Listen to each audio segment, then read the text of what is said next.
Jace wanted to dump me, but he didn't know how to bring it up. So he asked his for help. Come on, you've been together 7 years, and now you decide she's too controlling? His frowned, dead serious.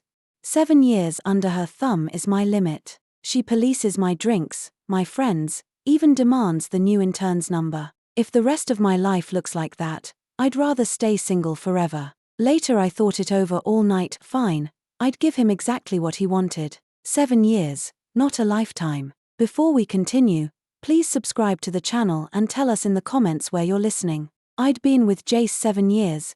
By all rights we should be engaged this year. After all, he took me to meet his parents before the holidays, and the topic of marriage had been put on the table. But once we came back from New Year's, Jace found fault with everything. We bicker every other day and fight outright every third. Simple life became impossible. For example, every single morning for 7 years I heated warm milk for him. Suddenly the taste revolted him. OJ was so much cleaner. Every Saturday afternoon I deep cleaned the loft, yet the squeak of my squeegee against the glass grated while he played guitar. I live in dark colors, but he insisted pastels suited me. I break out if I eat spice, yet he dragged me to authentic tongue-numbing barbecue. Sometimes I worked late and asked him to pick me up on his way. He called it a hassle, then turned around and hit the bar with his. Incidents piled up until sweet talk turned into daily poison. Day by day we chilled, nothing left that looked like marriage. Eleanor phoned non-stop to hurry us along. He brushed her off. I stood beside him, calmed Eleanor, hung up, then confronted him. All I got was silence, no reaction at all. When desperation hit, I smashed his laptop or hurled his phone, demanding an answer, marry or not. Jace only nudged his glasses and stalled. Sterling wasn't stable yet. Marriage could wait, let's see after summer. Fine, I wouldn't add pressure, I'd wait. 7 years down, half a year was nothing. Turns out I waited for an Arctic text. Don't want me anymore. Says I'm too controlling. Can't stand the sight of me. Single life beats being with me. That was the ending penned by the man I loved 7 years. Maybe he forgot who sat with him through the grueling nights, who simmered wonton soup with lard for 7 years to protect his stomach, who gave him tens of thousands and endless morale each time a startup failed. Friends warned, give a man too much and he loses perspective. I refused to believe, even if such men existed, Jace wasn't one. How I trusted him, swore he could never be a dirtbag. Jamie and reality eventually handed me the verdict. These past 6 months he despised me. I couldn't change. He went mute. I rampaged. Anyway, I'd had enough. Spending forever with a man like this. I'd live bitter. Breakup it is. Whoever can't forget is the dog. On impulse I stepped back, turned, and walked out of the half-open office. Outside Sterling, I aimed for the corner bodega for a coffee to clear my head. By chance I caught 2 girls talking. One was Jace's intern, Zoe. Mandy, I swear, cut it out. I don't want to lose my job. That was Zoe, sounding helpless. What's the big deal? Just ask your Jace to meet me again. Besides, if he hears I'm the one asking, he'll be thrilled. Hurry up. Once I'm Mrs. Sterling, your puny intern career will soar. Fuming, Zoe snatched a tub of cucumber chips and refused again. No way. Had I known you're after Jace, I'd never have helped. The night before last, when Jace called me claiming he was working late, I covered for him. Who knew you two were doing that? Jace and Serena are great together. Don't wreck it, please, I'm begging you. She pressed her palms together.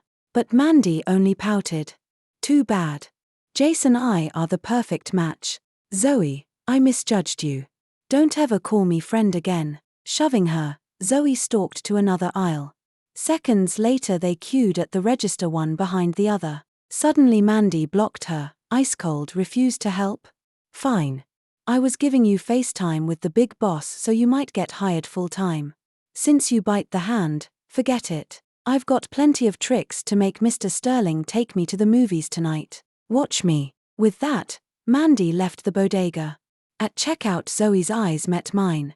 Ms. Vance. What are you doing here? She nearly tripped over her words. You heard everything. I didn't mean to hide it. I only just found out myself. Sorry, please don't fire me. I really love this job. I was stunned. but I wouldn't let it show. Smiling, I said, didn't catch a word. Had my AirPods in. Relief flashed across her face. She knew I was lying. Maybe guilt and green innocence moved her, because minutes after she left she texted me a long confession laying it all out. Zoe wrote that she and Mandy came from the same college. They job hunted and got door after door slammed. Zoe refused to quit, pounding the pavement in 104-degree heat. Jace happened to need an intern and liked hiring earnest students, so she got the slot. As for how Mandy met Jace, a sterling team-building night picked the barbecue joint where Mandy worked part-time. Mandy's dream was always to marry up. Learning Zoe was Jace's assistant, she kept begging for introductions. First it was ask the boss about job prospects, then he left something, I must return it myself, later straight-up flirtation for a position. Zoe thought it was just grad desperation until she saw the real motive.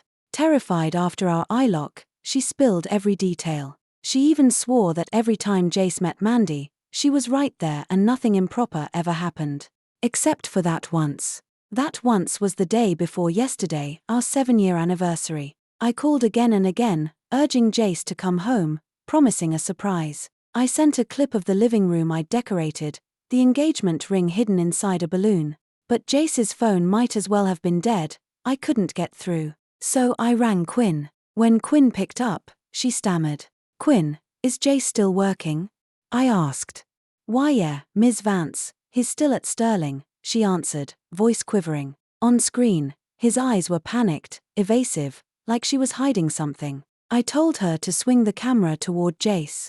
Nearly 2 minutes passed before she finally angled the lens. Jace appeared just as he stepped out of his corner office. The man who's usually immaculate had a crooked tie. Impatient, I snapped, "Look at yourself." The moment he heard me, Jamie fixed his tie and gave a curt greeting before the call ended. I told myself it was just overtime, just a late night. But his version of events placed Mandy there too.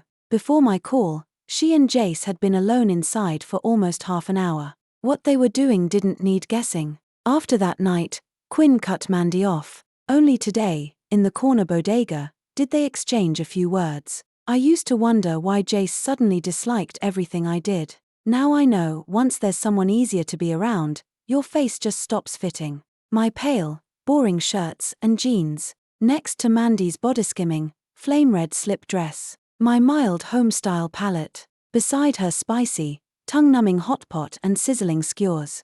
I ask him for a ride home and he groans it's a hassle. Then he claims beer with his, camps at the barbecue joint until closing, and still has time to drive Mandy home.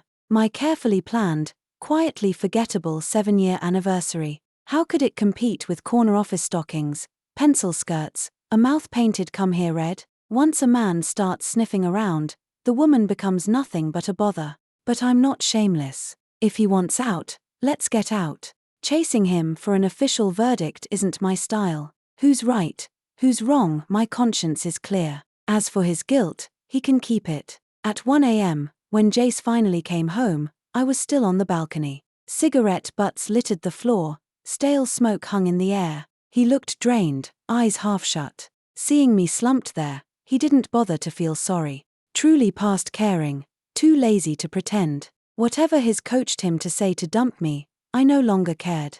Over this single night, I'd thought it through. This wreck of a relationship can belong to whoever wants it. I'm done. 6 months have hollowed me out. A lifetime would finish the job. So when he'd washed up and was about to crawl into bed, I yanked the duvet off him and demanded, "Didn't you want a breakup? Spit it out."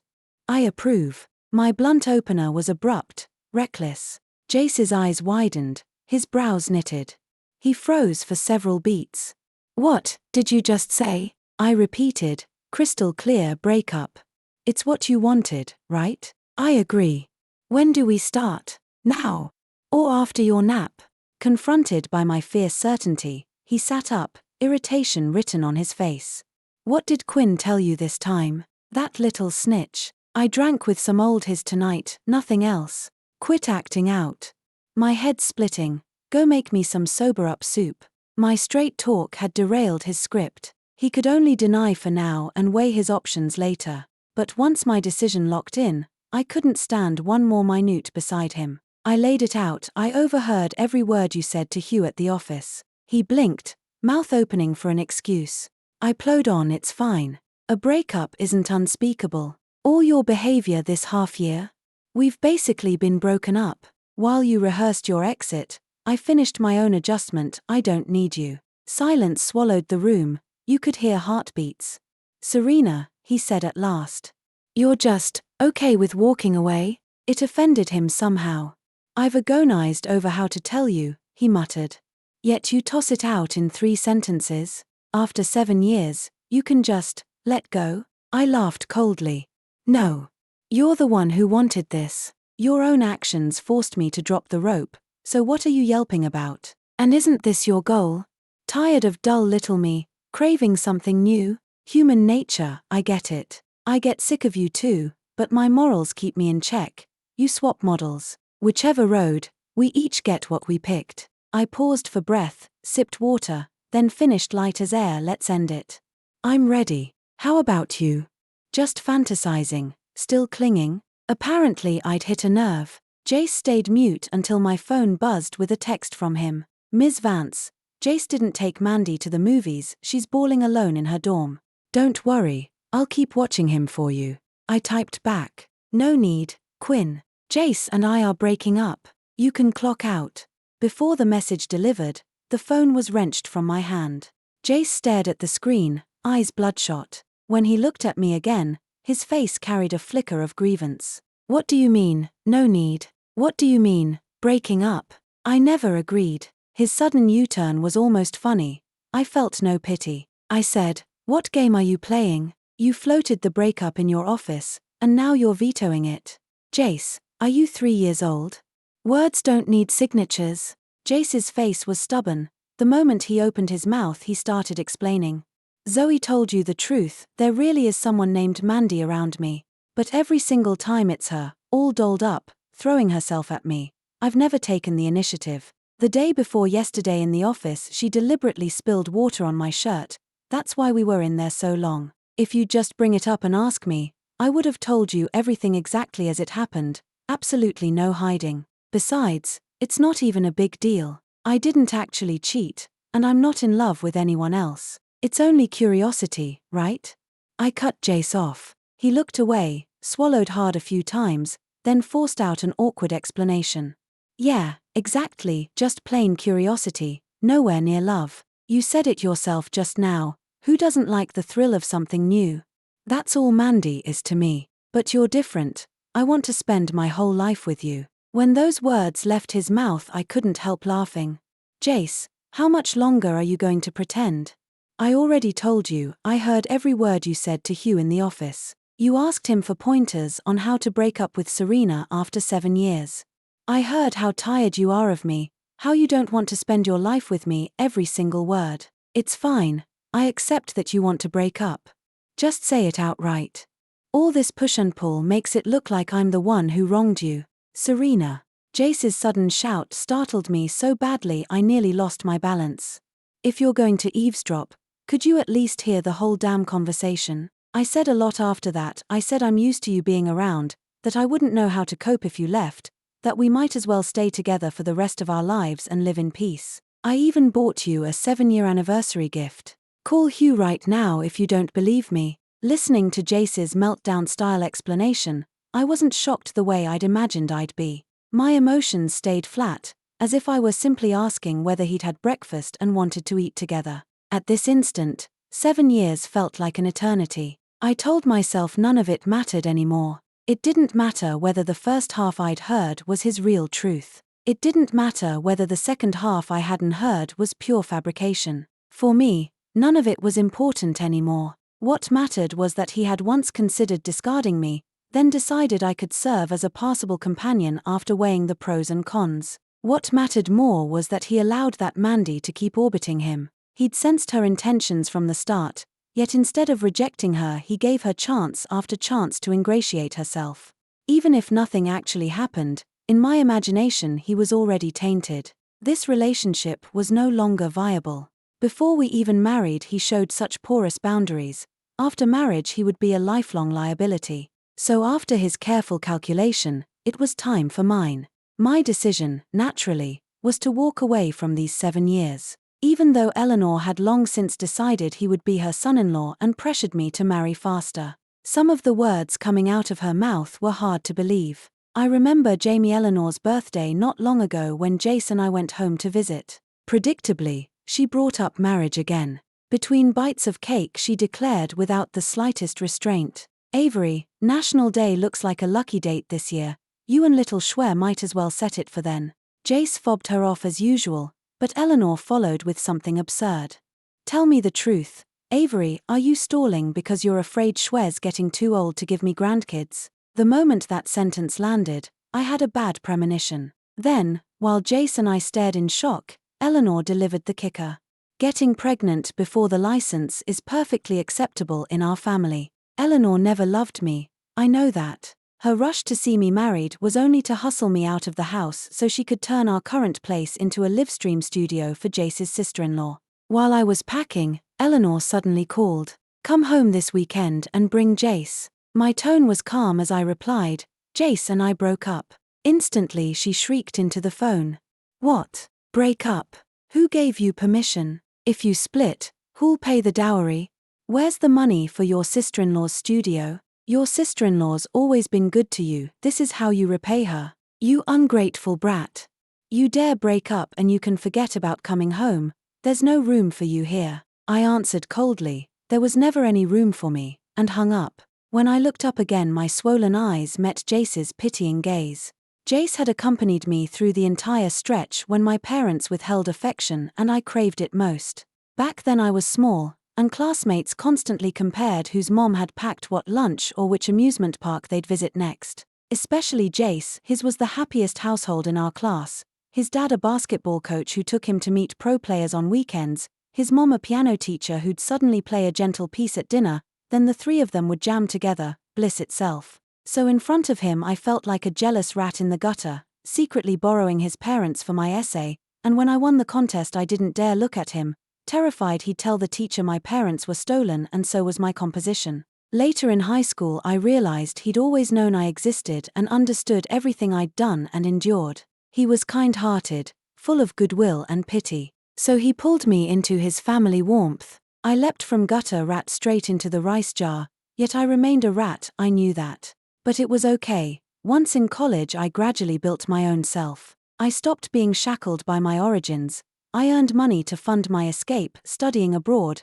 pursuing a master's. Even though they gave me nothing, I earned my bachelor's with my own strength and landed an excellent job. During those years in France I even bumped into Jace again and started what I thought was fate-ordained love. I believed we were the perfect match, classmates since grade school, then by chance getting to know his parents in middle school, a chemical reaction already brewing but postponed because of academic pressure.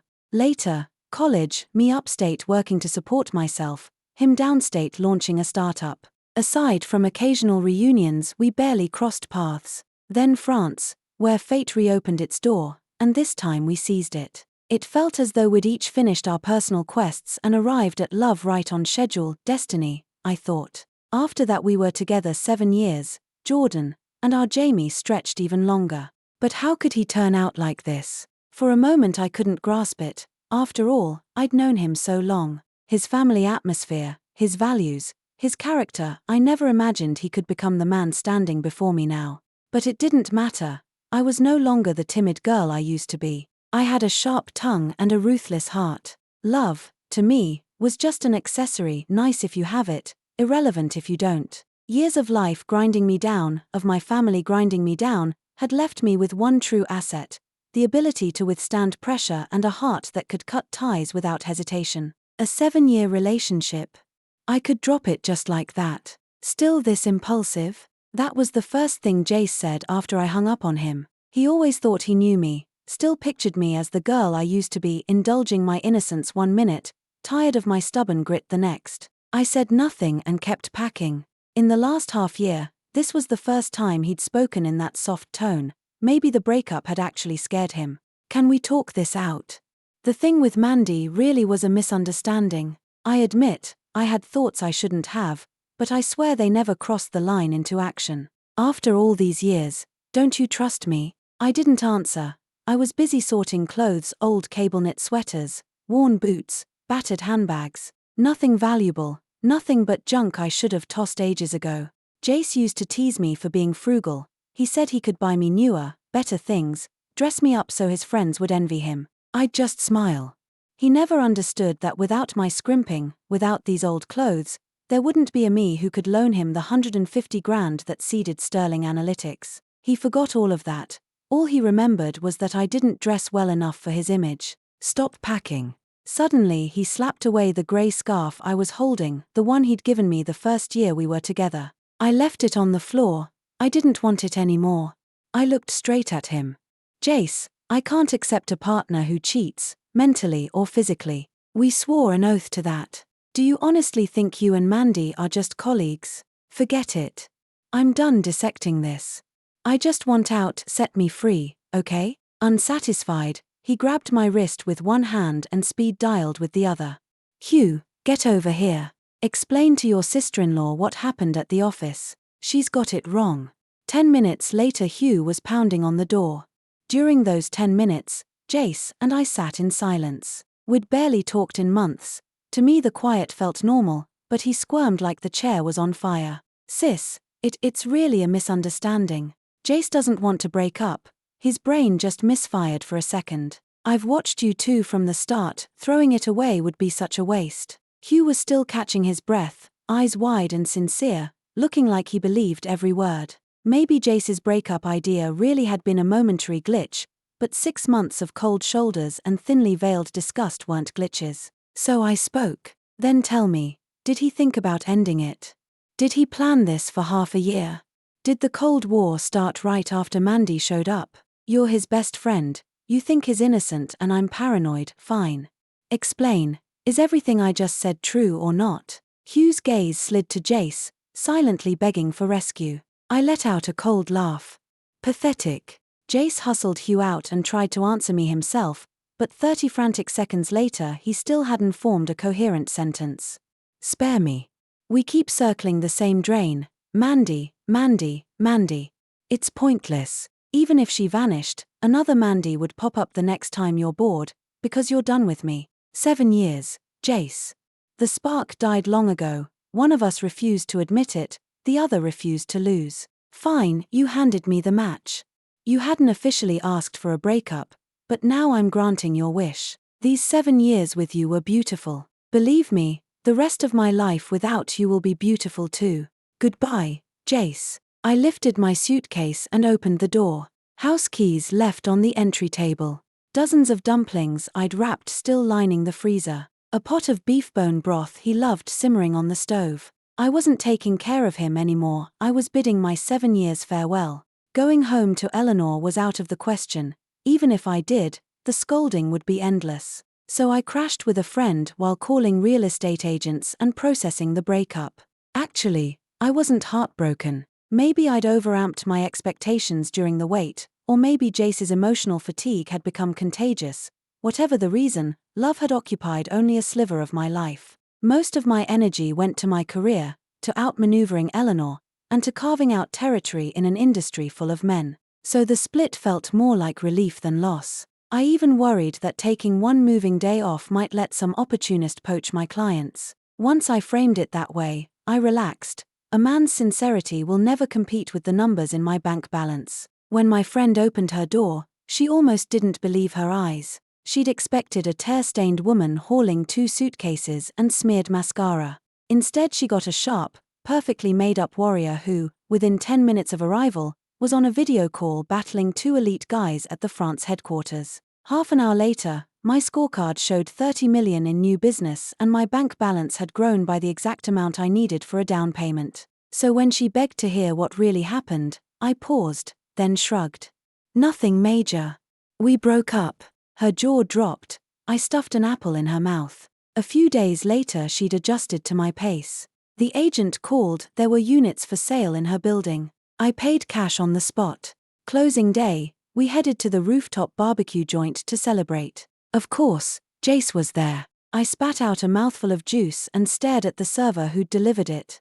I didn't order this. Before I finished the sentence, red spots bloomed across my arms. Looking up, I locked eyes with the girl, the same one I'd bumped into at the corner bodega, the girl who'd been entangled with Jace for 6 months. Mandy. Her face flushed scarlet. She yanked the glass back and bowed almost to the table. I'm so sorry, I didn't mean to. Just now I was too busy and didn't realize I'd grabbed the wrong drink for you. I'll swap it out right away. Mandy's tone sounded sincere. This probably wasn't intentional. But Jace chose this exact moment to pick a fight with her, making sure I saw how little she meant to him. Who knows if you messed with the customer on purpose? I want the manager and the security footage. The second the words left Jace's mouth, Mandy's tears plopped onto the tray. Stop the act.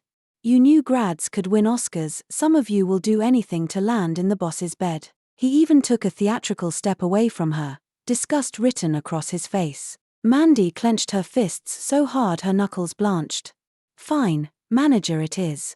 I'm not the type to dodge blame or needle people behind their backs. Unlike certain people who won't own their mess, then strut back and throw shade. Disgusting. She speed-dialed the manager. Within minutes a straight-backed young woman strode over, apologized to me, promised compensation, and pulled up the security footage on a tablet. Please rest assured, we're not some giant chain, but we care about every guest's experience. If our staff made you uncomfortable, we'll handle it seriously. The video showed Mandy on her feet 7 straight hours during peak rush. Mistakes happen. The cook who prepared the order had been grinding just as long. He misread the ticket, blended mango into the smoothie, and Mandy simply carried out what she thought was the right drink. Solid proof it was an accident, not sabotage. Jace wouldn't concede, a storm swelling in his chest. He stalked back to his table and picked at his plate, but every syllable from his buddies was poison aimed at Mandy. That's exactly how she hooked me, crocodile tears, and the next thing you know the guy's heart and wallet are both gone. Someone else flattered him, broad like that will do anything. Don't fall for it, Jace. The way that chick looks at you. Major red flag. Jace swallowed, uneasy.